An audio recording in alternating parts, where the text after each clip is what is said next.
Ahora sí. Vamos a comenzar la unidad del día de hoy, el cual lleva por título Conocer la histología del esmalte dentario. Este corresponde a nuestra primera sesión, donde estamos hablando de tejido dental probablemente tal, tejido que es absolutamente exclusivo del manejo del dentista, ¿cierto? Con el cual nosotros trabajamos regularmente. Y en esto tenemos dos unidades. Uno que es la histología del diente en sí, y una segunda unidad, que sería la tercera de este semestre, que es de odontogénesis. Em, Vamos a partir hablando de la histología del diente, eh, cuyo tema del día de hoy es la histología del esmalte. Así que vamos a partir de eso y vamos a ir compartiendo la presentación. Vamos entonces a iniciar esta sesión donde vamos a hablar de la histología del esmalte dentario. Esta sesión no es larga, así que tratemos de sacarla en un solo bloque. Em, el esmalte dentario corresponde a este tejido duro que nosotros observamos directamente cuando estamos mirando un diente. Me refiero a un diente articulado en boca, donde uno se reconoce y ve y se examina inmediatamente ese frente que uno ve corresponde al esmalte dentario. Recuerden que el diente en sí tiene tres tejidos duros y un tejido blando que lo componen: el esmalte, la dentina, el cemento radicular y la pulpa dentaria. El esmalte es de estos tejidos duros que lo componen, es el único tejido que no tiene células.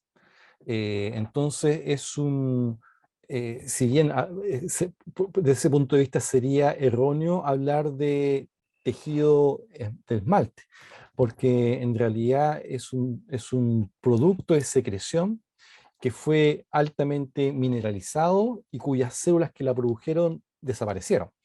Entonces es un producto más bien eh, que quedó de un trabajo celular que se acabó hace tiempo.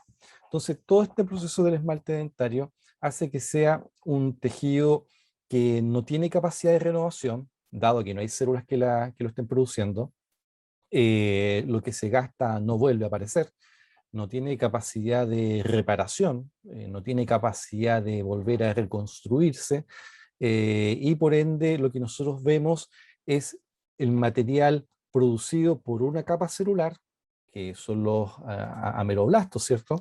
Que ya desaparecieron. Entonces todo el proceso de formación del esmalte, que eso lo vamos a ver después más adelante en la odontogénesis, ocurre a nivel intraóseo, ocurre dentro del hueso, y es ahí donde entonces empiezan a formarse los dientes. Ya cuando emerge el diente, ya está erupcionando, em, em, ya sea en los dientes temporales o en los dientes definitivos, lo que estamos viendo ya es el esmalte maduro, el esmalte ya generado y producido, y sin la capa de las células que las produjo originalmente.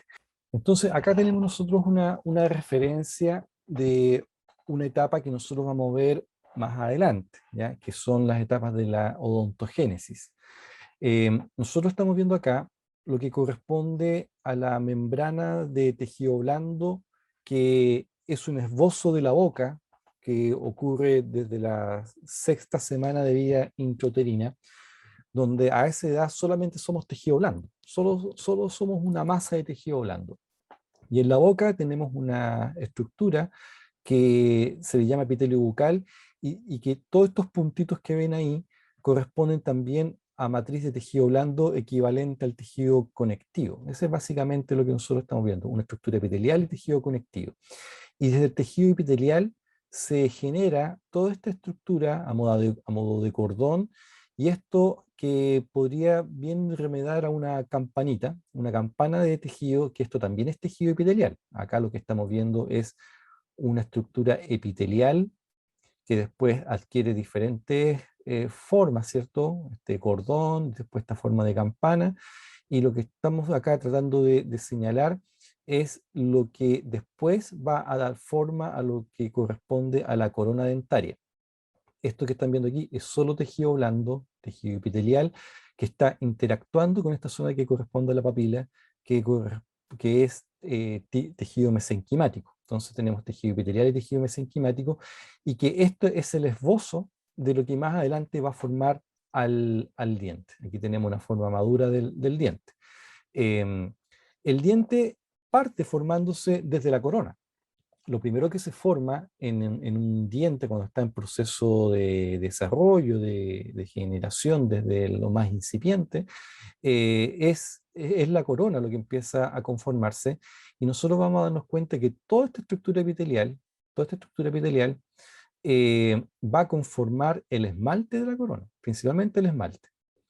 Después de la papila va a emerger los elementos que van a conformar la dentina. Entonces tenemos una integración entre una estructura epitelial, que va a dar origen al esmalte, con un tejido mesenquimático que va a dar origen a la dentina. Entonces eso es básicamente lo que tenemos, lo que uno está viendo y reconociendo acá. Dicho de otra forma, es la integración entre una estructura epitelial y un tejido mesenquimático lo que va a dar origen al esmalte y a la dentina respectivamente. De acá mismo de la papila se va a generar después lo que es la pulpa dentaria, entonces, que también es tejido mesenquimático o tejido conectivo después que va a evolucionar ahí. Entonces, este es, digamos, un poco para que vayamos reconociendo esta etapa de la morfogénesis del órgano del diente, y que en esta primera etapa conviene visibilizarlo ya, si bien después más adelante lo vamos a ver con bastante más detención, entre lo que implica la génesis de esta parte que estamos hablando, que corresponde al esmalte dentario.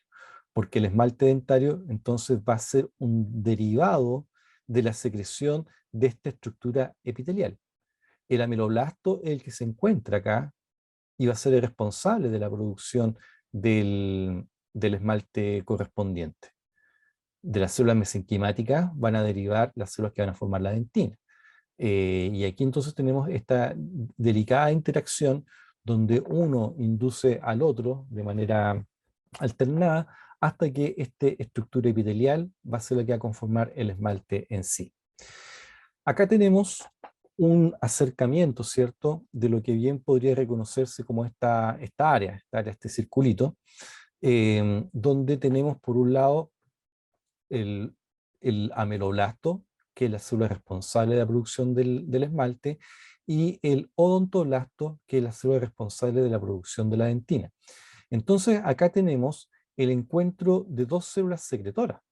Tenemos el encuentro donde hay una célula secretora, que está de acá, que corresponde al ameloblasto, una segunda célula secretora, que corresponde al odontoblasto, y esta célula secretora va entonces a producir su material que después se va a transformar en esmalte. Mientras que el odontoblasto va a secretar su material para producir lo que después se va a llamar dentina. Entonces aquí básicamente esto es lo que estamos viendo en este encuentro de células secretoras. A medida que van produciendo su material, ellas se van alejando, ¿ya? Entonces, mientras uno produce esmalte y el otro produce la dentina, esto físicamente se va distanciando uno de otro porque se va interponiendo el mismo material que han ido secretando. Entonces, por un lado, tenemos la secreción de la dentina, en el caso del odontoblasto, y la secreción del esmalte. Y aquí hay cosas que ya podemos empezar a reconocer dentro de las diferencias. Cuando el proceso, el ameloblasto, secreta su material, toda la célula se va alejando y va quedando interpuesto solo el material secretado, que va a corresponder a una matriz proteica que después rápidamente se mineraliza. En cambio, el odontoblasto, cuando se aleja, va dejando su proceso odontoblástico ahí incorporado dentro de la propia matriz. Es decir, acá, en estos espacios que nosotros estamos dibujando, queda incluido el proceso odontoblástico. Una parte de la célula queda ahí incluida dentro de ella. Entonces, por eso cuesta dibujar acá con el mouse. Eh, pero lo que estamos viendo acá es que al final vamos a reconocer que esta estructura es solamente la matriz proteica intensamente calcificada, y esta es otro tipo de matriz proteica que también se calcifica, pero que conserva el proceso odontoblástico de del odontoblasto probablemente tal. Si yo hiciera un corte a este nivel, en el esmalte, solo voy a ver matriz calcificada. Si yo hago un corte a este nivel, voy a estar cortando la matriz calcificada y también voy a estar amputando a todos los odontoblastos que estén ahí con su proceso incluido dentro de la matriz. ¿Se entiende esa diferencia, cierto? Y profe, ambos productos de secreción se calcifican, ambos, ¿cierto? Ambos productos se calcifican. La diferencia está en que el esmalte tiene mucho mayor cantidad de componente inorgánico. La calcificación es mucho mayor ahí y nos vamos a dar cuenta que fluctúa entre 95 y 97% de solo componente inorgánico. En el caso de la dentina, la proporción de inorgánico es menor. En este momento no retengo el porcentaje, pero es menor. Por otro lado, la matriz proteica es distinta. Después vamos a darnos cuenta cuáles son los elementos que participan en la generación del esmalte, pero es una matriz proteica bastante menor y que se hipercalcifica rápidamente. En el caso de la dentina, lo que se produce es colágeno tipo 1, del mismo tipo como nosotros veíamos en la matriz del tejido óseo, muy parecido. La dentina no es tejido óseo, es dentina, pero se repite esto de que es colágeno tipo 1 mineralizado. Entonces, y ahí tenemos entonces componentes proteicos distintos con grados de mineralización también distintos. El esmalte es altamente mineralizado. Bueno, entonces con esto nosotros empezamos a visibilizar que el proceso, el trabajo del ameloblasto con el del odontoblasto se encuentran en etapas iniciales, en un momento están eh, face to face, estaban cara contra cara, pero después cuando empiezan a producir el propio material de secreción, se empiezan a distanciar para conformar las diferentes estructuras que ya hemos estado repitiendo en todo este rato, ¿ya? Así que es un poco para introducir esta síntesis conceptual de las características más generales de lo que es el proceso de la odontogénesis probablemente tal. Entonces, cuando vemos esquemas como estos, uno tiene que ser bastante crítico para reconocer que este esquema tiene bastantes limitaciones. Si bien hay aspectos bastante bien acertados, por ejemplo, las características de la encía y características generales del tejido óseo, donde esto solamente muestra una organización macroscópica, no histológica, no como nosotros les pedimos a ustedes que lo desarrollen. El esmalte y la dentina y la pulpa también está bastante em, limitada en su concepción. De hecho, en rigor debemos considerar que aquí tenemos una célula odontoblástica que tiene su proceso odontoblástico y todo esto que hemos estado recién describiendo, producto de lo que implica la comprensión de lo que es los elementos que conforman a este tejido. Por eso ya es importante también que empecemos a criticar los esquemas que nosotros estamos viendo para ver efectivamente qué le falta o cómo podemos mejorarlo. En el esmalte en la radiografía se observa intensamente blanco, como lo vemos acá.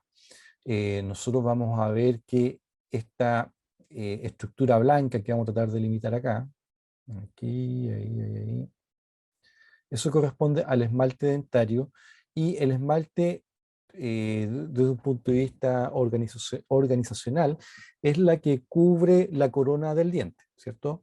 Está cubriendo la dentina, pero en su porción coronaria. De hecho, la corona está definida por el límite que le confiere el esmalte en sí. Entonces, esto es, digamos, lo que nosotros vemos regularmente y observamos en un examen físico habitual, o cuando nosotros mismos estamos evaluando nuestra eh, morfología dentaria. Estoy haciendo un cambio de un aparato acá. Profesor, y ahí en la radiografía, en los dientes donde no se ve con tanta exactitud esta capita ultra blanca, como dijo usted, bien blanca, significa que probablemente no tiene mucho esmalte. Bueno, es buena tu pregunta, pero no. En realidad, la radiografía en este aspecto, en este tipo de radiografía, que es una radiografía panorámica, es muy buena para evaluar estructuras anatómicas. Por ejemplo, el cóndilo, la escatodora sigmoidea, la apófisis coronoide, seno maxilar. Podemos ver un montón de cosas: conducto dentario inferior, borde basilar de la rama, todos estos aspectos anatómicos que ustedes ya han visto, agujero mentoniano, gonion, todos estos elementos propios, pero no es bueno para ver dientes, ¿ya? Entonces uno puede reconocer estructuras generales de lo que es la morfología radiográfica, pero no entrega buenos detalles en ciertas estructuras. Cuando uno quiere pedir o ver mejor detalle, uno pide una radiografía más pequeña, que más adelante te vamos a mostrar, que es la radiografía periapical, que es una radiografía de uso intraoral. Pero a pesar de esas limitaciones, igual uno puede interpretar esto, ¿ya? De hecho, por ejemplo, si miramos los centrales y los laterales, como que es imposible distinguir entre esmalte y dentina, pero esto no es un problema del paciente, es una limitación de la radiografía, ¿ya? Entonces, ese, digamos, un aspecto que uno tiene que considerar. Acá estamos viendo el esmalte dentario, y esto blanco es lo que corresponde al esmalte, probablemente tal. Acá lo que tiene un tono un poco más gris y homogéneo corresponde a la dentina. Y el espacio más oscuro corresponde a la cámara pulpar. Acá lo que vemos no es la pulpa, sino que vemos el contorno del espacio dejado por la dentina y que limita el contorno pulpar puramente tal, ¿ya?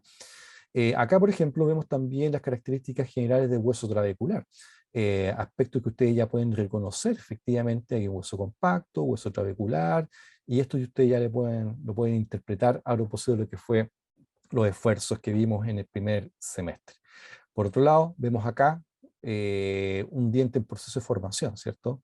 Un tercer molar. Acá vemos el diente, la corona dentaria, lo mismo podemos ver en cada una de las cuatro esquinas, donde nuevamente podemos reconocer que el diente se forma inicialmente desde la corona.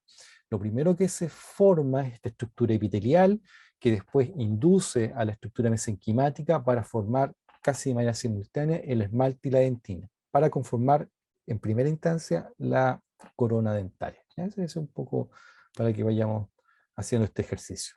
Y acá vemos esta corona, donde nos vamos a dar cuenta que el esmalte es una estructura, cuando está saludable, es brillante cuando tú lo secas, es liso, es un verdadero cristal, eh, y que tiene una alta resistencia al desgaste, una alta resistencia también a las fuerzas compresivas, y por ende cumple con esta estructura de ser uno de los primeros pasos que enfrenta el sistema digestivo, ¿cierto? Como parte del sistema digestivo, para poder ayudar a moler los alimentos, triturarlos, ¿cierto? Y así permitir después lo que es el proceso de la digestión probablemente tal, para que se vaya por el esófago, estómago e intestino.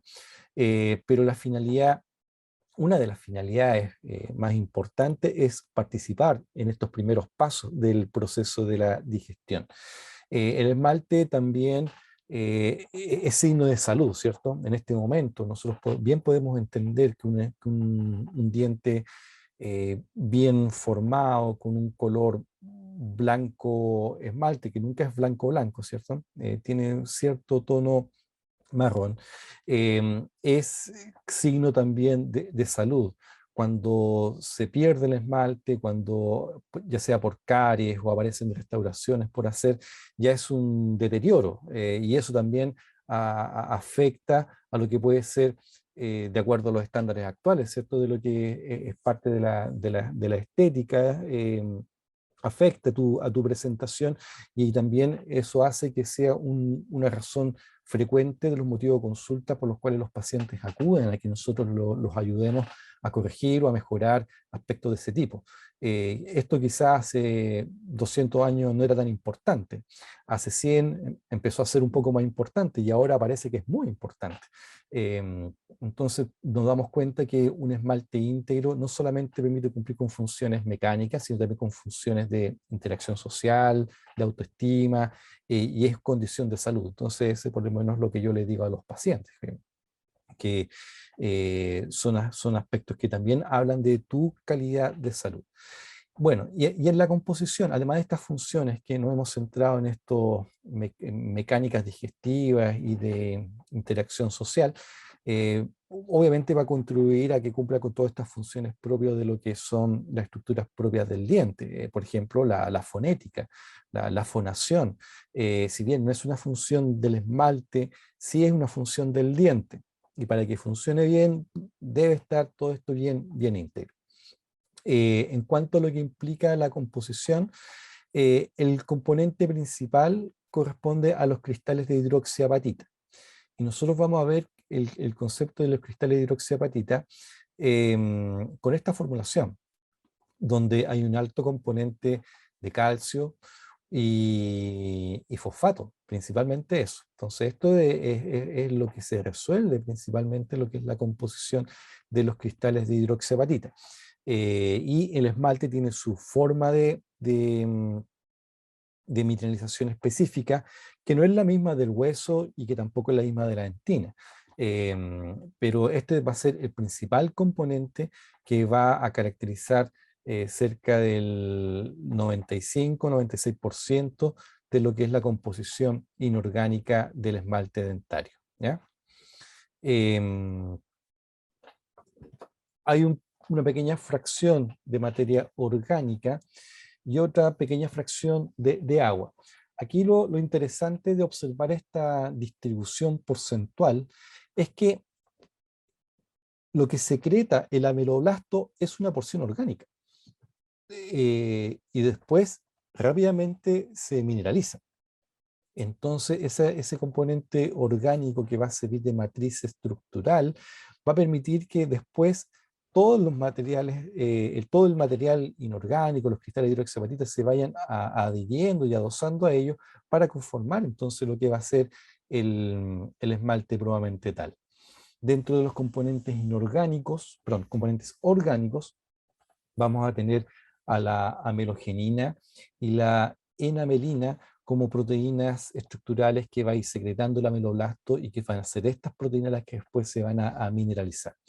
En cuanto a los cristales de hidroxiapatita, también recibe el nombre de fosfato cálcico, que es también una forma genérica a las cuales se puede aludir a ella. Aquí tenemos una radiografía periapical, que es una radiografía más pequeña, y que aquí efectivamente nos permite visibilizar con mayor calidad y mayor detalle las características del esmalte, ¿cierto? Aquí tenemos un nivel de definición mucho mayor y podemos reconocer entonces toda esta parte que estamos viendo acá de un diente relativamente sano, versus otro que está con problemas, ¿cierto? Con lesiones, tiene una restauración en mal estado, ha perdido volumen dentario y tiene un tratamiento endodoncia, o tratamiento conducto como popularmente se le llama.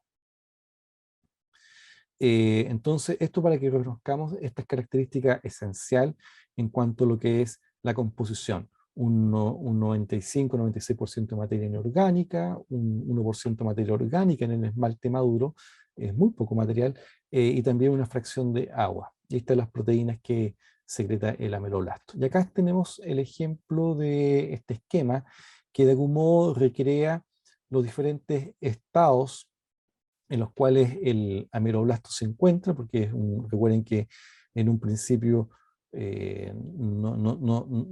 nace el ameloblasto generando inmediatamente el esmalte, sino que hay todo un proceso de maduración, de diferenciación, y que cuando empieza a formar el esmalte y por otro lado los odontoblastos y la dentina adquieren un fenotipo que es característico de una célula secretora. El fenotipo de una célula secretora es que es una célula cilíndrica, una célula alargada, que tiene todo en su citoplasma una maquinaria productora de secreción, rico en retículo endoplasmático, rico en vesícula, rico en Golgi, y que va a terminar produciendo este material. Ahora bien, una pregunta que a ver si alguien la puede contestar. Si nosotros sabemos que esto es una estructura epitelial, ¿cierto? Todo esto es un epitelio. Todo esto es un epitelio, epitelio, epitelio, epitelio, epitelio, epitelio, epitelio, epitelio. Y si sabemos que el ameroblasto, vamos a dibujarlo ahí orientado de acuerdo a ese sentido, tiene el núcleo acá. La pregunta, ¿dónde debería estar la membrana basal? Voy a Hacia dibujar dónde está el núcleo, profe. hacia dónde está el núcleo, ¿cierto? Ahí. Eso debería ser lo que nosotros esperamos de todos los epitelios. De hecho, todas las glándulas se organizan de esa forma. Sin embargo, recuerden que en esta misma orientación, que es lo que estamos dibujando acá, ¿cierto? Recuerden que bajo esta célula cilíndrica elongada hay otras estructuras epiteliales, ¿ya? Hay más células epiteliales. Entonces, aquí no tenemos una membrana basal y que al otro lado se encuentran otro epitelio, sino que acá se encuentran otro epitelio que son los componentes que estamos viendo acá muy, muy chiquititos. Y regularmente lo que uno debería visibilizar es que la membrana basal debería estar acá. ¿Por qué acá? Porque acá es donde se encuentra el tejido conectivo. ¿Me siguen esa lógica? Sí, Entonces, profe. acá debería estar la membrana basal, ¿ya? Pero ¿qué es lo que pasa en lo particular de esta membrana basal? Que al otro lado tenemos una célula que está secretando otro material, que es el colágeno que se va a transformar después en dentina. Entonces esta membrana basal desaparece. Y por otro lado, vamos a ver que esta célula se empieza a alejar de esa membrana basal. Entonces nos damos cuenta que la disposición que tiene este epitelio es bien particular, porque es un epitelio. En este caso, tiene un fenotipo de un epitelio de características cilíndricas. Por otro lado, el núcleo no está hacia lo que debería ser la membrana basal, sino que está hacia el lado contrario. Y a esta disposición del epitelio se le llama polarización inversa del núcleo. Polarización inversa. Entonces, todo esto que yo les he comentado es para describir esa característica, que el ameloblasto tiene un núcleo en polarización inversa.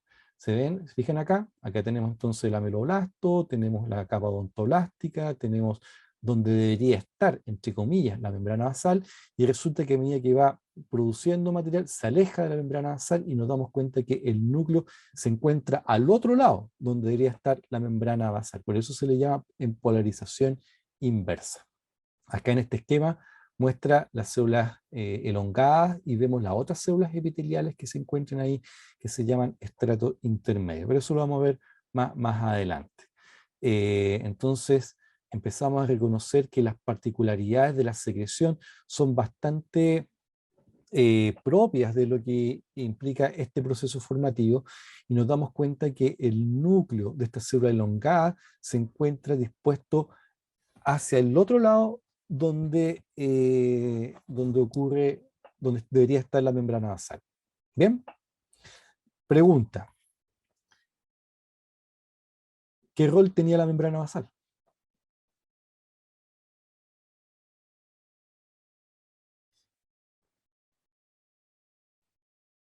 ¿Por qué era importante que el epitelio se anclara a una membrana basal? Esto hablando de epitelios en general.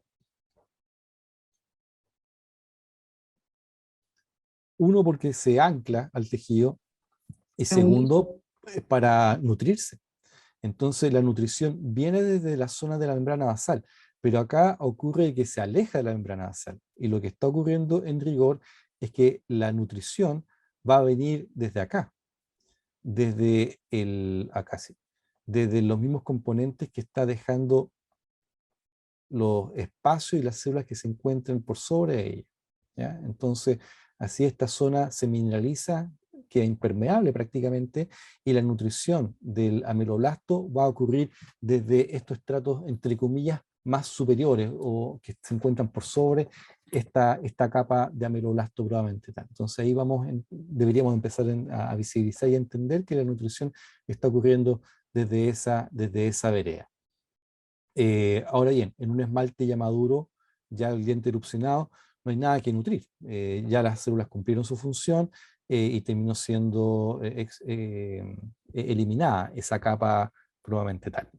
Entonces aquí tenemos la célula de ameloblasto secretando su material proteico, estas amelogeninas, inamelinas, que después van a empezar a mineralizarse intensamente. Pero esto corresponde, como les digo, al ameloblasto que está secretando, ¿cierto? Y que todo esto está ocurriendo dentro del hueso, ¿ya? Es interesante ver nuevamente acá, como describíamos, esta polarización inversa del núcleo. Recuerden que ese concepto de polarización inversa se refiere al lado donde debería estar la membrana basal, está inversamente ubicado en relación a su membrana basal, y este va a ser el proceso donde va a ocurrir la secreción. A esta célula cilíndrica se le reconoce también que tiene esta prolongación citoplasmática que se le llama proceso de Tomes, ¿ya? Proceso de Tomes.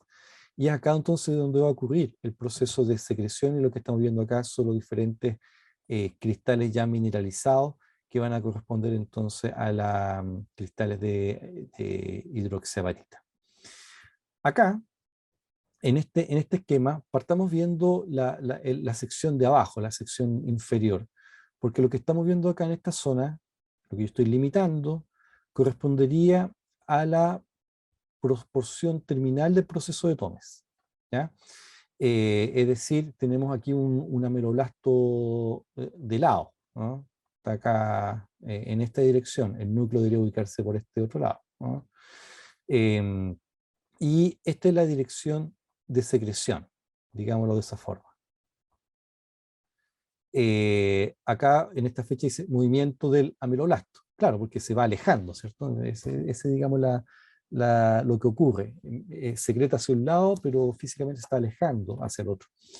Entonces, estas son las vesículas que vamos a encontrar en la terminación del proceso de Tomes, y estas vesículas liberan estas proteínas.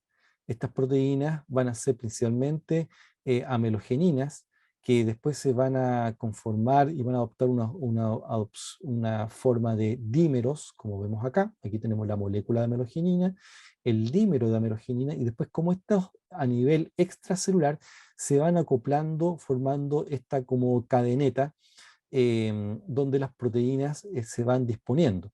Esta forma de organización en cadeneta hace de que la estructura del esmalte sea bastante regular y va a permitir después que ocurra el proceso de mineralización. Entonces, cuando tenemos a la amelogenina intensamente mineralizada, se va a conformar entonces lo que es el cristal de hidroxiapatita, ¿ya? Que es lo que vemos acá en celeste. Acá en esta parte que estamos señalando más arriba, vemos la conformación de un cristal de hidroxiapatita a propósito de la historia y la evolución que va tomando en el proceso de maduración de esta amelogenina, que es lo que está secretando el ameloblasto. Entonces, lo que vemos es esto, justamente vesículas cargadas de proteínas que son secretadas. Estas proteínas secretadas se organizan extracelularmente, adoptan esta forma de cadena para que después pueda ocurrir el proceso de mineralización con los cristales de hidroxiapatita probablemente tal. Entonces, ya en el cuadro A, vemos básicamente los iones que van participando. Aquí tenemos moléculas de calcio y de fósforo principalmente. Hay grupos de fosfato calcio que se empiezan a organizar, empiezan a conformarse esta estructura ya más voluminosa, y que al final son estas las que empiezan a precipitar y a conformar lo que va a ser después el cristal de hidroxiapatita. siempre en torno a una matriz proteica que secretó primeramente el ameloblasto, ¿ya? Entonces aquí estamos viendo las características del proceso de formación de los cristales. Entonces aquí tenemos otro esquema más, donde nuevamente vemos este ameloblasto que secreta estas proteínas, las proteínas que se empiezan a organizar, ¿cierto? Y después empieza a ocurrir el proceso de precipitación de las sales para conformar el, el cristal de hidroxiapatita del esmalte, ¿ya? Entonces siempre hay que visibilizar el cristal o la hidroxiapatita, perdón, la hidroxiapatita tiene una disposición de... ya, por si acaso yo no estoy viendo el chat, ahora recién lo veo. Estoy escribiendo el nombre de la pregunta que me están haciendo, proceso de Tomes, ahí está escrito, Tomes con mayúscula, ahí sí, proceso de Tomes. Entonces lo que empieza a ocurrir es que se empiezan a conformar estos cristales, que básicamente lo que corresponde es esta parte de acá, ¿ah? ¿Cierto? Estos cristales que estamos viendo acá, todo acá, empiezan a adoptar esta forma poliédrica, donde vamos a ver la conformación del cristal. Dependiendo de la organización y de la forma del corte y de la disposición que tengan, que algunos reconocen que son formas más bien cuboidales u otras ya más de tipo tridimensional desde un hexágono. Y dependiendo del sentido del corte y del punto de vista que se esté viendo con la microscopía utilizada, es que a veces se va a reconocer esta silueta o esta otra silueta, pero básicamente lo que estamos viendo es un cristal poliédrico y que suele tener estas dimensiones. 40 nanómetros en su ancho, 160 nanómetros de largo, y es básicamente lo que uno puede reconocer dentro de lo que implica la disposición espacial del cristal de hidroxiapatita. Esta misma que estamos viendo acá sería casi un equivalente de lo que estamos viendo en estos cristales que estamos viendo acá. No es muy fácil explicarlo, tampoco le vamos a pedir que lo memoricemos, ¿cierto? Pero sí visibilizar que en toda esta organización poligonal, lo que estamos viendo es la articulación de iones de fósforo y calcio, de hidrógeno y de oxígeno para ir conformando al final esta disposición cristaloide. Entonces, aquí, por ejemplo, en este esquema vemos cómo en los diferentes ángulos se ubican los átomos de calcio. Entre cada átomo de calcio hay dos grupos de fosfatos ubicados, y unos centros hidróxido en su eje central. Pero esto, como le digo, es una recreación de un esquema de cómo se estarían ubicando los iones para al final adoptar esta misma estructura del cristal del esmalte, y que es el cristal de la hidroxiapatita, ¿ya? Esto se llama estructura cristalina. Y esto es básicamente lo que estamos viendo ya con los cristales. Aquí los cristales están cortados, no se pueden percibir bien absolutamente en cuanto a su longitud, pero acá tenemos una microfotografía un poquito más alejada, ¿cierto? eh, donde se puede observar esta disposición de los cristales de hidroxiapatita, ¿ya?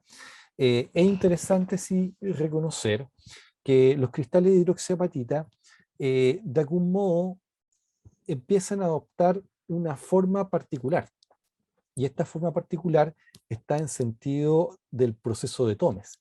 Entonces empezamos a ver que todos estos cristales que estamos viendo acá, ¿cierto? En un acercamiento que permite reconocer, ahí está la distancia de los 50 nanómetros, acá en una distancia de 1 micrón, tú puedes ver que al final los cristales empezaron a adoptar como esta forma, esta disposición espacial, ¿ya? Y esto se debe a que había un proceso de Tomes, vamos a suponer que este es el proceso de Tomes, eh, que fue secretando y facilitando que se adoptara esta disposición. Lo mismo acá. Otro proceso de Tomes y otro proceso de Tomes, y eso va viendo que adopte esta disposición en varilla o prisma. que sería el término que se ocupa para describir esto. Entonces, vemos que los cristales de hidroxiapatita se organizan en prismas de esmalte, ¿ya? Que es lo que estamos viendo acá. Después vamos a ver por qué se le llama prisma. Bueno, y la disposición es como si fuesen fideos, ¿no? Entonces, si bien no es absolutamente recto, no es absolutamente paralelo la disposición, bien podemos hacer una analogía con los tallarines. Aquí tenemos, digamos, estos que serían los cristales, y acá entonces tendríamos el proceso de Tomes que fue secretando todo esto con esta orientación, ¿ya? Y ahí tendríamos otro proceso de Tomes. Y obviamente también hay una un material que se encuentra entre los prismas, pero esto que en realidad em, corresponde a una disposición del mismo prisma, que ahí un ratito más lo vamos a explicar. Entonces tenemos básicamente esta estructura, una dispuesto paralela y otro que aparentemente un poquito más desordenada, que no es así. Entonces, estos cristales de hidroxiapatita se organizan en lo que es el prisma del esmalte, ¿ya? Entonces, eso es, digamos, básicamente lo que deberíamos visibilizar. Lo interesante de esto, con este relato que yo le estoy haciendo, es que si sabemos que el prisma del esmalte tiene el sentido de secreción del ameloblasto, entonces sería súper correcto pensar que el, el prisma del esmalte va desde su punto de unión con la dentina hasta la superficie del esmalte propiamente tal. Entonces, el prisma puede tener todo ese largo. Y es lo que verdaderamente ocurre. Esto, digamos, es lo que corresponde a las características del prisma del esmalte. Entonces, tenemos un proceso ameloblástico que ha secretado, ¿cierto?, este material, y tenemos acá la conformación del prisma probablemente tal. Entonces, el prisma se suele describir como una estructura como en ojo de cerradura, ¿ya? Entonces, para ello tienen que entender que las cerraduras antiguas eran así. Entonces, que es una forma más redondeada, es un aspecto con una pequeña estrangulación y una parte después que se vuelve a dilatar. Entonces, esa es básicamente la forma en la cual históricamente se describe que tiene la forma del esmalte. Esto todavía ustedes lo van a encontrar en los textos actuales. El libro que nosotros vamos de referencia es el Gómez de Ferraris, ¿ya? Y después vamos a escribir en el chat el título del texto. Pero esta es la disposición que regularmente se describe para poder reconocer esto. Hay algunos autores que discuten esta forma, ¿ya? Algunos dicen que no, que es absolutamente redondo, ¿ya? Pero la forma entre uno y otro depende principalmente de las herramientas utilizadas para tratar de describir morfológicamente esta estructura, ¿ya? Entonces, históricamente se ha visto como una forma como de llave de cerradura, el objetillo de la cerradura. Entonces vamos a ver que la dirección de la longitud de la prima del esmalte va a tener todo el largo del espesor del esmalte probablemente tal, desde su límite con la dentina hasta la superficie probablemente tal. Y esa sería, digamos, la forma y el largo que podría tener el, el prisma en sí. Recordemos que el prisma es la organización de todas las cristales de hidroxiapatita. Y la forma del prisma tendría esto como lo estamos describiendo en esta parte. Entonces, con esto podemos seguir criticando nuestro esquema, el esquema básico. Faltó el odontoblasto, ¿cierto? Que se dibujara. Y acá podemos reconocer que también faltó por describir las características de los prismas del esmalte, ¿ya? Porque esto es lo que ocurre en realidad, esto es lo que es la histología del esmalte.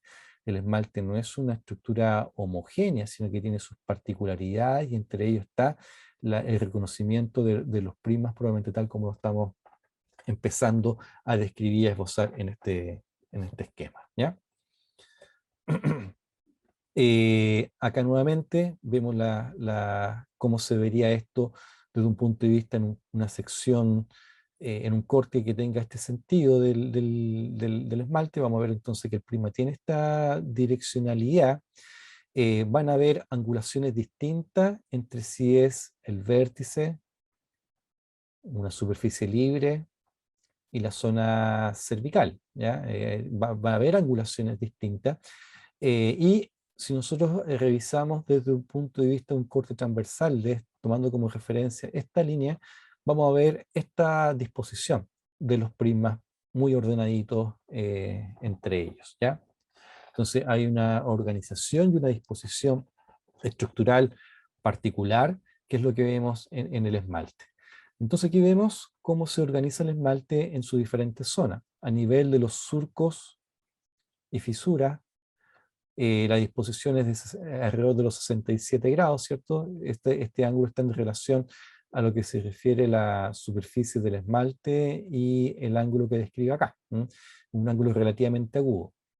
A nivel de las cúspides, la disposición del esmalte es más en 90 grados, y a nivel de de la región más cervical, el ángulo se dispone más bien de manera obtusa, 120 grados aproximadamente, ¿ya? Esto pensando en un diente temporal. En el caso del diente definitivo, cambia un poquito, pero sigue manteniendo los principios de disposición más bien obtusa, aguda acá y recta acá, ¿ya? Entonces esto es útil por si acaso reconocerlo, porque después cuando ustedes lleguen a sus clases de operatoria, nos vamos a dar cuenta que toda la tecnología adhesiva que nosotros utilizamos para hacer nuestras restauraciones eh, tiene como principio el reconocimiento de la histología de la dentina y del esmalte. Entonces, dependiendo de estas particularidades que nosotros estamos viendo acá, vamos a definir características de nuestro tallado cuando nosotros estamos a puertas a realizar una restauración. Entonces son estos aspectos los que se toman como referencia para definir terminaciones o preparaciones cavitarias, y también para justificar las características de la tecnología adhesiva. Aquellos que se han hecho restauraciones últimamente, tapaduras, como se dice popularmente, a ustedes le aplican un ácido. ¿Se han dado cuenta de eso? El ácido se aplica en cierto tiempo, con ciertas características, es un ácido específico, una concentración específica, y lo que hace es generar microrugosidades en esta zona. Entonces, todo esto que está compacto se transforma en una zona rugosa, y eso después facilita que después ocurra el proceso de adhesión. Así que sí. Bárbara pregunta si la anatomía facilita la formación de caries. A ver, la formación de caries se facilita cuando no te lavas los dientes, comes mucho azúcar, muchas harinas, y todo eso facilita la caries. Lo que hace la anatomía es que te genera un punto de riesgo de desarrollo de caries. Y eso, digamos, el cuidado, porque se pueden acumular comidas, bacterias, y si tenemos mala higiene, la caries se puede desarrollar. Y sí, muy buena tu pregunta, porque el avance de la caries suele seguir la orientación de los primas del esmalte. Por lo menos esa es una de las teorías que se ocupa para explicar cómo se extiende la caries en el espesor del esmalte y después de la dentina, ¿ya? Y aquí tenemos lo que conversábamos recién, del grabado ácido. Entonces aquí en el grabado ácido deja estas fosas, desmineraliza, ¿cierto? Elimina cierto componente inorgánico y genera estas micro rugosidades para que después la resina pueda penetrar en esto y generar estas microtrabas. Y esto es elemental, entender la histología para poder entender a su vez los procedimientos adhesivos. Bueno, esto ya lo conversamos, también lo conversamos, y esto también lo conversamos. ¿Preguntas, jóvenes? ¿Comentarios? Bien, vamos a descansar, ¿les parece 15 minutos? ¿Descansamos 15 minutos? Sí, profe. Ya, Ya, profe. descansamos 15 minutos y retomamos entonces a las 10:15. ¿Ya? Ya, profe.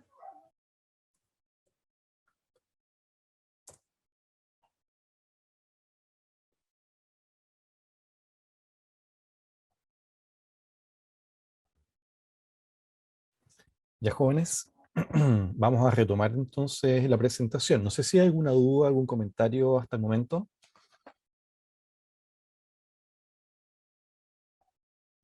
No. Bien, sigamos entonces.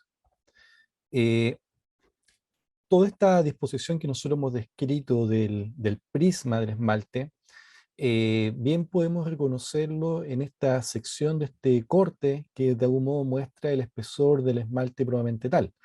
Todas estas líneas que ustedes ven ahí, esta disposición lineal que va de borde a borde, describe entonces lo que vemos en la orientación del prisma del esmalte, ¿ya?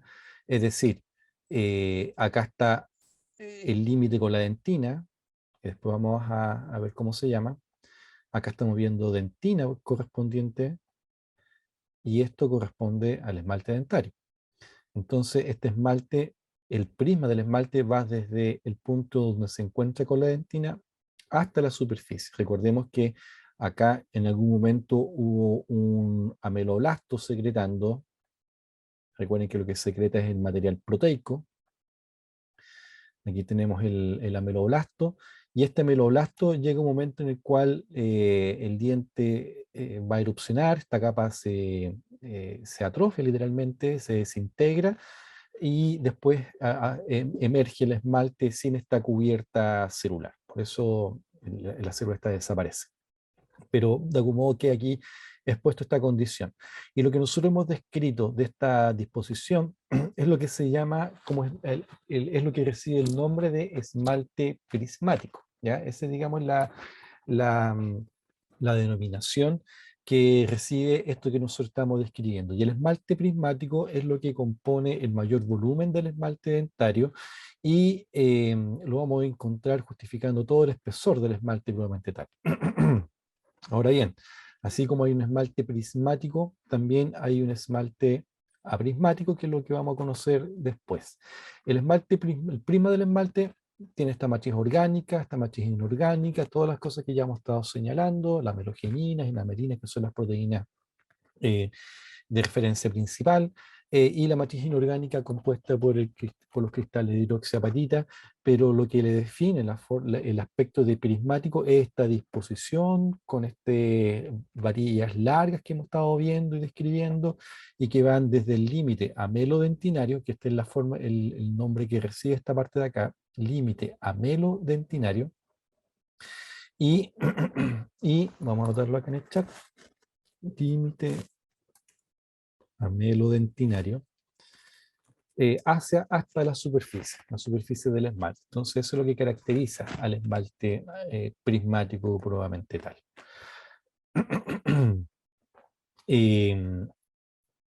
A este esmalte prismático también coexiste con un esmalte que se llama aprismático. Y el esmalte aprismático se encuentra en la zona de la superficie del esmalte. De una forma correspondería al último esmalte, la última matriz proteica que secretó el ameloblasto, y que pierde esta disposición tan ordenada que veíamos en el esmalte prismático. Entonces esta disposición irregular la encontramos en la superficie, ¿ya? En la superficie del esmalte, es bastante delgada, y es lo que nosotros vamos a encontrar ahí presente en esta zona de lo que se le llama esmalte aprismático.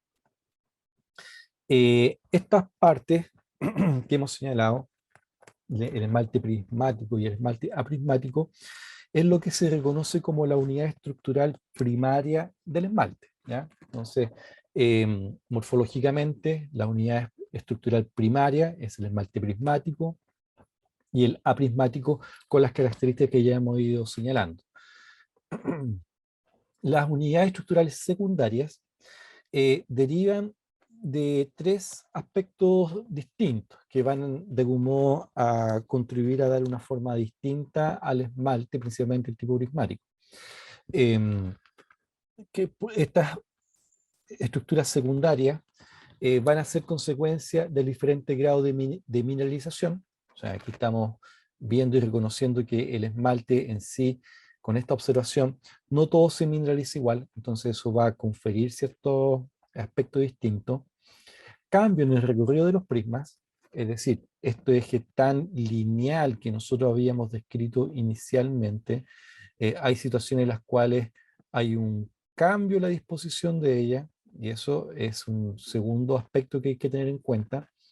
Y tercero, es a las particularidades que hay entre el esmalte y la dentina probablemente tal, que van a tener cierta forma, y en la superficie. Entonces, estas condiciones límites también generan ciertas particularidades morfológicas en la disposición del esmalte. Entonces, son estas tres situaciones las que van a ir de algún modo eh, modulando lo que son las características morfológicas del esmalte que vamos a estar nosotros viendo y reconociendo, ¿ya? Una de las primeras de ellas corresponde a las estrías de Retzius. Y las estrías de Retzius se refieren a una disposición que tiene el esmalte en su espesor y que describe ciertas líneas que se ven en los cortes que estamos viendo de este tipo, ¿ya? Estos cortes longitudinales que vamos a observar, nos vamos a dar cuenta de que hay ciertas como líneas de crecimiento, muy parecido a lo que podríamos nosotros interpretar de los troncos de los árboles. Para ello se tienen que reconocer y saber que los árboles, si uno los corta, hay anillos concéntricos, y esos anillos concéntricos de algún modo marcan las características del periodo de crecimiento.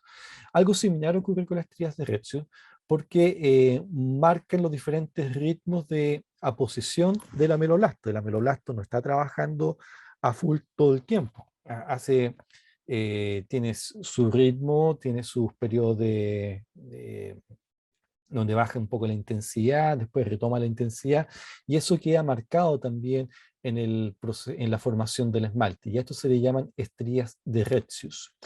Las estrías de Retzius, entonces vemos, corresponden a estas líneas que son observables en un corte longitudinal del diente, lo vemos de esta forma, en un corte transversal lo vamos a ver desde esta otra forma, como si fuesen muy similar a los anillos de crecimiento que vemos en los troncos de los árboles, y van a corresponder a estas zonas en las cuales, a estos momentos en los cuales el ameloblasto eh, a- a- cambia un poco su proceso de secreción de material para formar el esmalte y quedan estas marcas.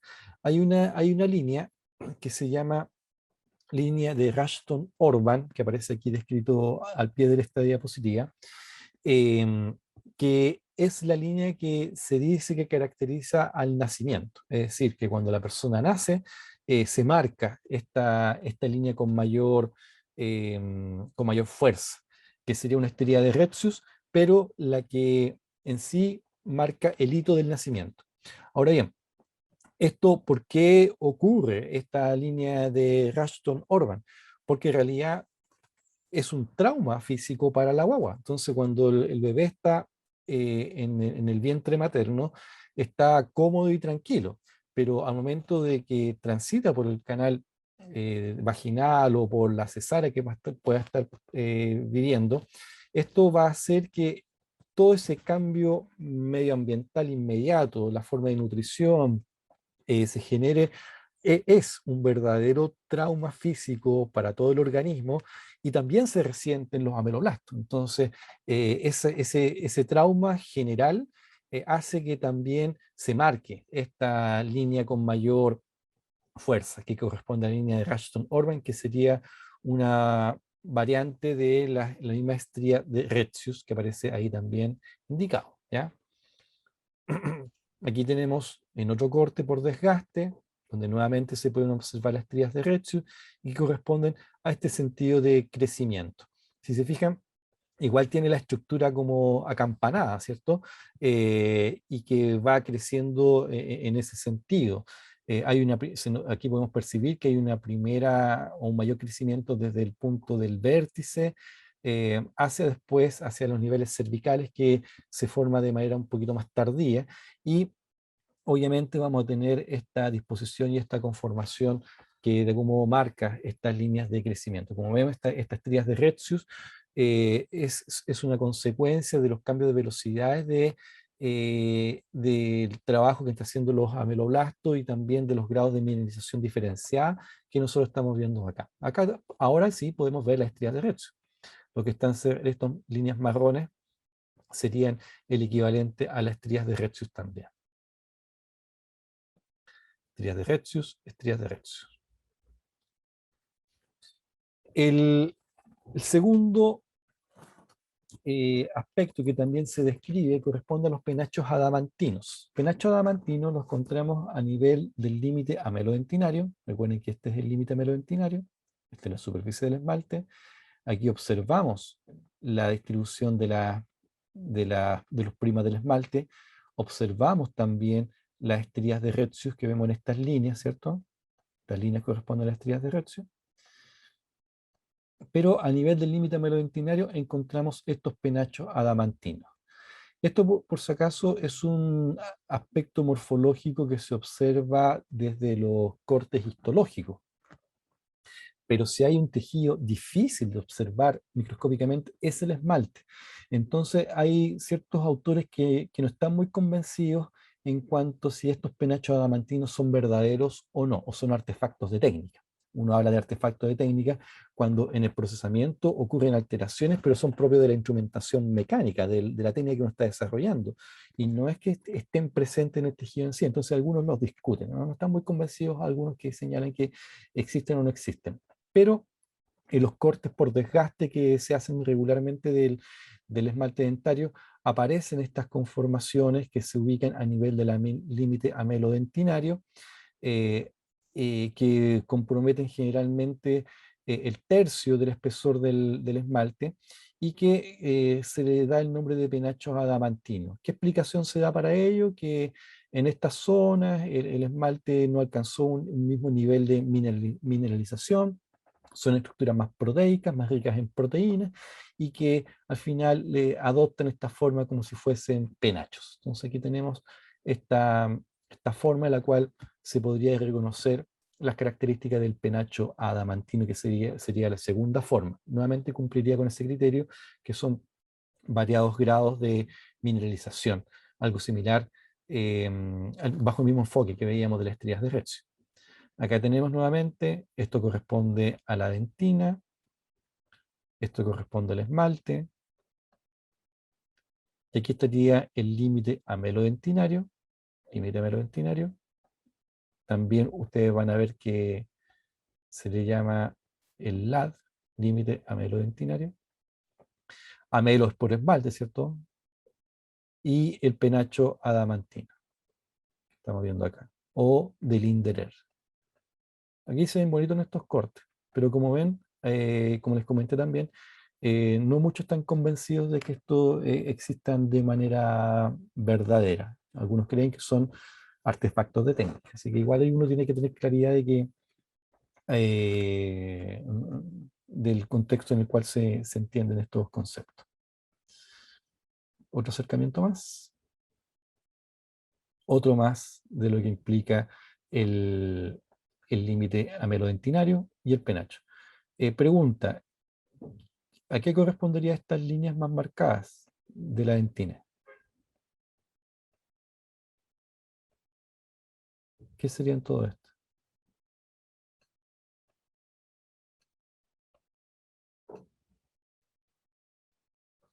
Eso es donde transitan ¿El odonto? el proceso odontoblástico, justamente, el odontoblasto. Entonces el odontoblasto, recuerden que su núcleo se encuentra en el límite de la pulpa, ahí está, de la cámara pulpar. Y todo esto es una prolongación, ¿ya? Una prolongación que va por allá. Entonces ahí lo que estamos viendo es el tubulillo dentinario, que eso lo vamos a ver en la próxima sesión. Nuevamente los mismos penachos que describimos recién. Y acá, justamente aquí encontramos elementos cuando empiezan a dudar, ¿cierto? Cuando ven este tipo de cosas, dicen que cambia la forma de observarlo, en este caso microscopía de barrio, y dicen, bueno, estos penachos adamantinos yo no veo que haya proteína, lo que veo es que hay una fisura, entonces creen que literalmente es una fisura. Pero esto obviamente depende de la interpretación que están haciendo los diferentes autores en función también de los recursos que están ocupando para poder sacar sus conclusiones, ¿ya? Ahí está de nuevo los penachos adamantinos, el mismo enfoque que hemos estado describiendo nosotros en este rato. Un tercer aspecto morfológico secundario son las bandas de Hunter-Schreger. Estas bandas supuestamente aparecen bajo la luz, al microscopio con luz polarizada. Ahí es cuando se ven. Em, Supuestamente correspondería a un patrón morfológico que se observa cuando se incide con la luz polarizada, y que la luz polarizada hace que el esmalte se vea que tiene un recorrido distinto. Y esto es lo que se describe cuando se observan estas estructuras.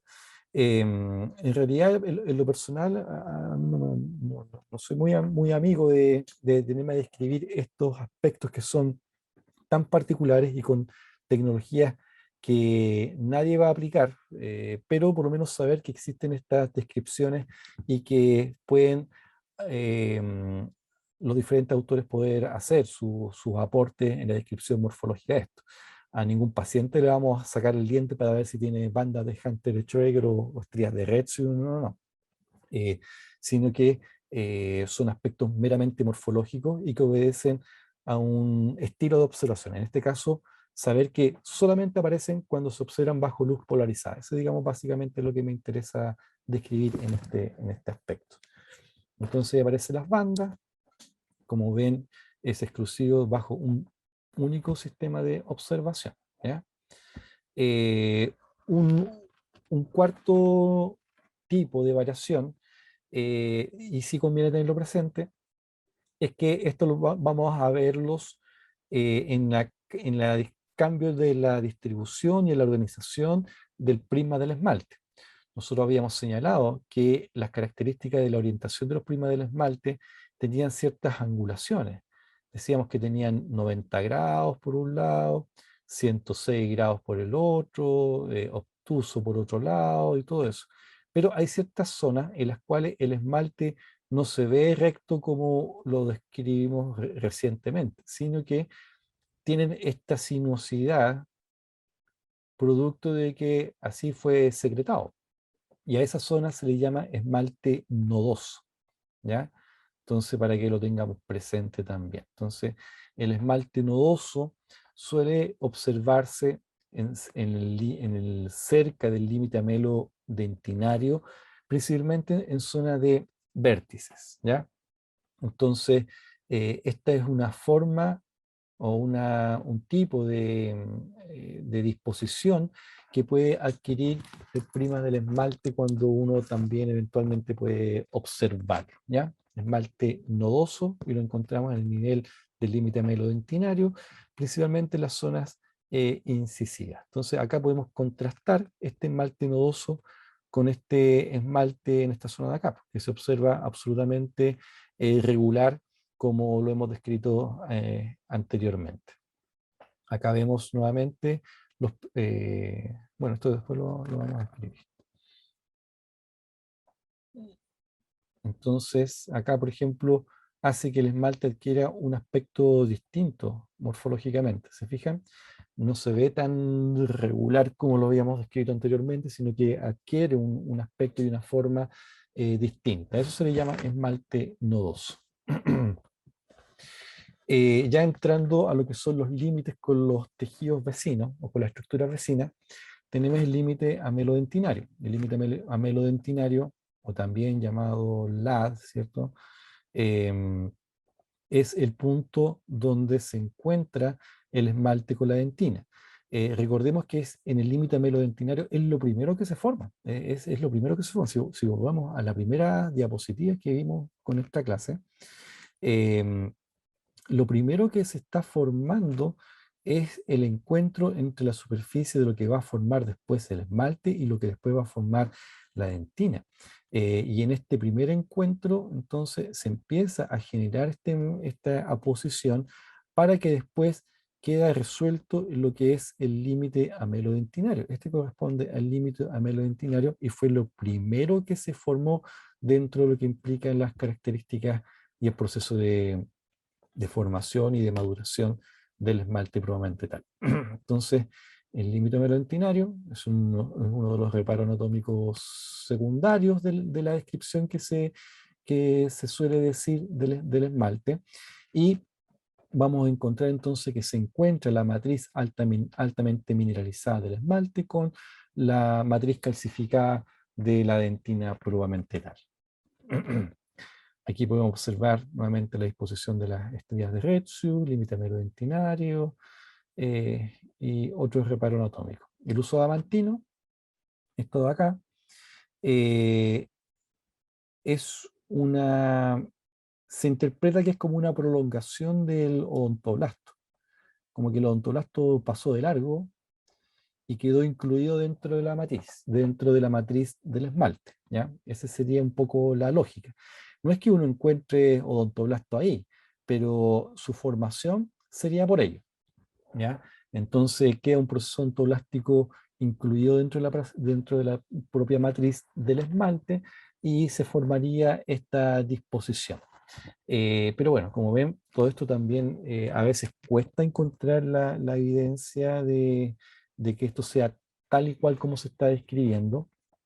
Hay varios autores que no siempre comparten estos puntos de vista, pero es algo que se describe y ustedes lo van a encontrar en los textos de referencia. Nosotros acá en el chat voy a anotar el libro que ocupamos, que es el Gómez de Ferraris, ¿ya? Es un muy buen libro para todo lo que es histología bucodentaria y también odontogénesis, que es un capítulo que vamos a ver más adelante. Así que si lo pueden conseguir, Profe, va a ser muy bueno. Sí, dime. ¿tiene alguna edición en particular Mira, el libro no de es, Gómez? sí, no, el Gómez de Ferrari, yo tengo una edición que no es muy nueva, pero la histología, recuerden que siempre es morfológica, entonces eh, esta edición que yo tengo, estoy buscando acá el año que tengo, es... No, no, ni siquiera dice qué año es. La segunda edición es la que tengo yo acá. No Ya. tengo claridad si hay más ediciones. Gómez de Ferrari, una colega, tuve la oportunidad de conocerla personalmente, ella es uruguaya, no sé si sacó si hay nuevas ediciones como para poder tener la precisión. Profe, lo busqué en ¿Sí? internet y la edición más actual es del 2009, así que Ah, supongo que no excelente. hay Bueno. más. Ya, pero 2009 igual está bien dentro de lo que significa el concierto de la histología, está súper bien, así que no hay problema en que ocupemos ese, ¿ya? ¿Ya? Bueno, entonces está hablando aquí del uso de amantino. Y todos estos aspectos que hemos estado describiendo los aborda Gómez de Ferrari, y ella también tiene la claridad para decir, bueno, esto por si acaso no hay consenso, hay autores que opinan de esta forma, otro investigador lo ve de esta otra forma. Entonces eso también me parece muy enriquecedor en lo que implica el entender el estado del conocimiento. Así que eso para que lo revisen, ¿ya? Sigamos. Las líneas de imbricación y periquimatías, estos sí tienen una relevancia clínica porque nosotros las podemos observar. Es interesante sí ver que estas líneas de imbricación y las periquimatías son las consecuencias de la prolongación superficial de la misma estría de Retzius. Nosotros tenemos, por ejemplo, acá la estría de Retzius, que bien la podemos identificar en esta zona como esta línea de crecimiento. Pero si nosotros vamos más hacia afuera, nos vamos a dar cuenta que las líneas de las estrías de Retzius, cuando llegan a la superficie, quedan ahí. Entonces, la depresión que genera esta estría de Retzius de manera longitudinal en la superficie del esmalte es lo que se llama línea de imbricación, ¿ya? Esa sería la línea de imbricación. Y el rodete que queda entre las líneas de imbricación correspondería a la periquimatía, ¿ya? Entonces, con esto nos vamos a dar cuenta que el esmalte no es absolutamente liso, sino que tiene ciertos contornos que son consecuencia del punto emergente de la estría de Retzius y que deja en evidencia lo que se llama la línea de imbricación y las periquimatías, línea de imbricación de Pickerel. Entonces es interesante ver esto en su conjunto, estrías de Retzius, la línea de imbricación y las periquimatías. Entonces cuando uno examina un diente, en ocasiones uno puede reconocer las líneas de imbricación, especialmente hacia las zonas más cervicales. Eh, y a veces el paciente, te pregunta en ocasiones, o bien tú las puedes detectar. Y eso, para que tú encuentres la explicación a esa disposición que tiene el esmalte, está justamente en reconocer estas prolongaciones o este punto emergente que hace las estrellas de Retzius a nivel de la superficie y que se expresan a través de esta línea de imbricación y las periquimatías, ¿ya? Entonces, nuevamente vemos las estrellas de Retzius y vamos a darnos cuenta justamente que en todas las zonas donde la estrella de Retzius no logra, digamos, continuarse con el otro lado, entonces hacen emergencia de la superficie y se van a formar estos dos reparos característicos del esmalte, ¿ya? Las líneas de imbricación y las periquimatías. ¿Mm? Ahí está, ahí se ve. El esmalte está seco, nuevamente acá hay una lesión de esmalte, sí, pero acá podemos ver lo que implica las periquimatías, la línea de imbricación, y que eso son consecuencias de las estrías de Retzius. Interesante.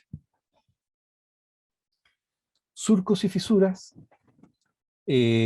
Acá nuevamente hablamos de una condición favorecedora para el desarrollo de caries. Entonces se hablará de surco cuando tenemos una profundización en el encuentro del esmalte, una fisura cuando esta profundización es mucho más profunda y aguda, y hay algunas situaciones en las cuales pueden llegar a contactar hasta incluso con la dentina. Entonces, obviamente es muy distinto tener acceso al lavado en estas condiciones, supongamos que esté el cepillo de dientes, a cuando uno trata de lavar en estas condiciones. Entonces aquí vemos condiciones favorecedoras para el desarrollo de la caries, y por eso uno debe hacer una valoración de la anatomía para considerar si hay una situación de riesgo o no, ¿ya? Así que ese es algo que uno suele observar también, especialmente en niños, especialmente en niños. Ya entrando a lo último, también se habla de las laminillas o microfisuras del esmalte. Entonces, estas microfisuras también pueden deberse por problemas mecánicos, ¿ya? Que aquí ya estamos hablando francamente de problemas propios estructurales y que pueden ser por acciones mecánicas propias del trabajo masticatorio o por fisuras que derivan de los mismos trabajos de corte para poder hacer el estudio histomatológico. Entonces, cuando se describen, entonces encontramos microfisuras o laminillas. Y se hablan de laminillas tipo A y tipo E, dependiendo de qué tan, si llega o no al límite con la dentina. Entonces, tipo A, cuando la microfisura está contenida solamente en el esmalte, y la tipo B es cuando esta microfisura llega hasta el límite amelodentinario. Entonces estamos hablando de extensiones distintas entre una y otra. ¿Se fijan? Aquí tenemos todo esto, todo el espesor, y este que se acaba a medio recorrido del esmalte, ¿ya? La tipo C es cuando atraviesa francamente la dentina, ¿ya? Que es la que describe acá. Ahora bien, muchas de estas cosas que estamos viendo acá, pocas son de observación clínica. De lo observable clínicamente, esto, surco y fisura sí, las periquimatías sí, la línea de imbricación sí. Las trías de Retzius las interpretamos a partir de las periquimatías y de la línea de imbricación, pero todo lo demás, uso adamantino, el esmalte nodoso, las bandas de Hunter-Schreger, el penacho adamantino, todo esto hay que sacar el diente para poder verlo y someterlo a todo un proceso para poder tratar de reconocerlo. Así que muchas de estas cosas quedan dentro casi del anecdotario. Entonces, para que también tengamos claridad de que de todas estas cosas, solo algunas tienen una relevancia clínica para poder evaluarlo y observarlo. Muchas de las cosas que hemos descrito en esta parte de esta descripción histológica son meramente resultados de la observación en condiciones de laboratorio, donde implica sacar el diente, sacar el esmalte, chequear la condición y después se perdió el diente de la boca. Entonces, eso es algo que también debemos tenerlo presente. Esto de las laminillas, en este caso tipo A, B o C, es imposible verlo en una radiografía siquiera. Entonces, ahí tenemos que tener también esa capacidad de extrapolar los aspectos que sí vamos a poder evaluar en una clínica y aspectos que no, ¿ya? Sí, pues, o sea, hasta ahí quedé yo. Profe, estaba Ya. hablando de que tenían poca relevancia clínica porque la Ah, mayoría era gracias al laboratorio. excelente. Muchas gracias por reubicarme. Me di cuenta recién que estaba perdido en la acción. Ya. Bueno, muchas gracias por la recontextualización. Bueno, estábamos hablando de las laminillas y las microfisuras y habíamos descrito respecto a la forma en las cuales se suelen clasificar. Ya que hablamos de laminillas tipo A, tipo B, tipo C, justamente estaba haciendo este énfasis en que estas cosas que se describen en los textos son imposibles de verlos clínicamente. Solamente algunas cosas van a ser visibles. Hablábamos de la línea de imbricación, las periquimatías, interpretamos las estrías de Rett en torno a ello, los surcos y fisuras, pero muchas de estas cosas más bien son consecuencia de lo que ve el investigador en condiciones de laboratorio, donde ha tenido que sacar un diente, cortar un diente y someterlos a ante diferentes instrumentos de observación. Y eso obviamente es impracticable en la rutina profesional. Entonces, no debemos perder ese punto de vista, no debemos perder lo que significa lo más práctico y relevante, que son los elementos que acabamos de escribir, versus todos estos elementos que también hemos ido señalando que son solamente producto de la consecuencia de una observación que partió desde la extracción del diente. O sea, ahí uno tiene que ir viendo y reconociendo este tipo de limitación a momento cuando estamos haciendo este ejercicio descriptivo del esmalte. Ya para terminar, recordemos que dientes y dentículos hay en casi todo, en muchas especies de animales, incluyendo reptiles, peces y otros mamíferos, obviamente. Y cada uno de ellos tiene su propia estructura del esmalte. Varios sí componen muchas características. Hay proteínas comunes, cristales de hidroxiapatita también, pero van a tener una disposición particular dependiendo de la especie principalmente, ¿ya? Entonces hay que considerar que los roedores, por ejemplo, tienen una producción constante de esmalte, cosa que no, muy distinto a lo que nos ocurre al ser humano, donde tenemos una capacidad finita. El roedor es roedor porque tiene que ir gastando sus dientes y sus dientes siguen creciendo.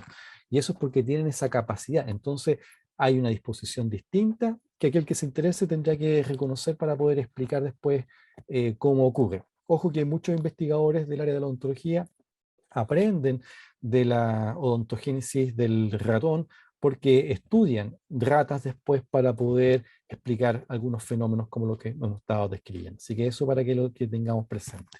También acá estamos mostrando algunas alteraciones genéticas que tienen como consecuencia la generación de un esmalte eh, en, en malas condiciones. Entonces, vemos acá un esmalte completamente deteriorado, afectado, porque se formó en malas condiciones. Aquí tenía un problema de la proteína que tenía que mineralizarse, esa amelogenina, se produce de manera alterada, se produce de manera aberrante, y como está en malas condiciones esa proteína produciéndose, entonces la consecuencia es un esmalte deficiente. Lo que estamos viendo acá es una amelogénesis imperfecta, que es un trastorno genético, hereditario, y que vemos tanto en el aspecto macroscópico, en la forma de evaluación intraoral, vemos que el esmalte es absolutamente eh, aberrante en su estructura, y si lo miramos en el examen microscópico nos damos cuenta que también va a tener una estructura alterada, e incluso en la radiografía podemos ver que no se observan esas estructuras blanquecinas que caracterizan al esmalte saludable. Entonces, estas condiciones eventualmente se pueden observar. Yo estoy cumpliendo 20 años de profesión este año, y de esos 20 años que yo veo pacientes casi todos los días, una sola vez en mi vida he visto un paciente con una condición de amelogénesis imperfecta. Entonces esto lo explicamos también porque muchas veces se da la excusa de que tengo dientes malos y por eso tengo tantas caries, que heredé los dientes de mi mamá, y explican todo lo que es su mal cuidado o su descuido o su falta de cuidado por el desarrollo de caries. Y dicen que es por causas genéticas.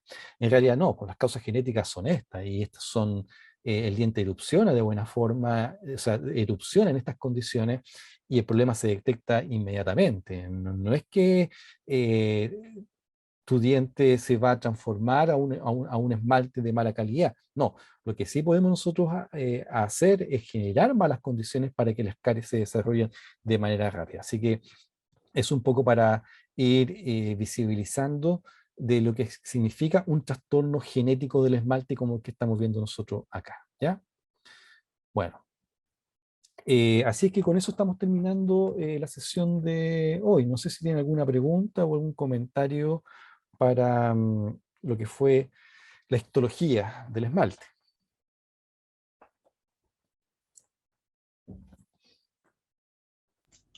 No, profe, yo por ejemplo encontré súper interesante la clase, me gustó harto. Ah, qué bueno, gracias Nancy por tu comentario. Profe, Sí, dime. fue como la clase más entretenida que hemos tenido. Ah, qué bueno que les gustó. A mí me gusta más la de dentina, me gusta más hueso, me gusta más músculo y tejido nervioso. Pero bueno, qué bueno que pudieron encontrar este encanto. Siempre hay que tener claro de que este tejido dentario, nosotros no solamente tenemos que tener una aproximación conceptual, nosotros tenemos que entenderlo súper requete bien. O sea, eso es algo que debemos de visibilizarlo, porque después acá estamos hablando de un aspecto meramente descriptivo morfológico, pero después tiene mucho sentido cuando hablamos de odontología adhesiva, cuando aplicamos ácido, cuando aplicamos la resina, que ustedes ya tendrán que empezar a hacer los ejercicios con sus propias experiencias odontológicas y cómo se justifica a propósito de la comprensión de la histología. Así es que me alegro que les haya gustado. La próxima semana tenemos clase de dentina. Y ahí aparecen otros actores celulares también que vamos a tener que reconocer, ¿ya? Jóvenes, ¿estamos listos? Entonces hemos terminado por hoy. Que les vaya muy bien, que tengan buena semana y ya nos estamos viendo, ¿ya? Chao, Gracias, jóvenes. profe. Profe, Chao, gracias.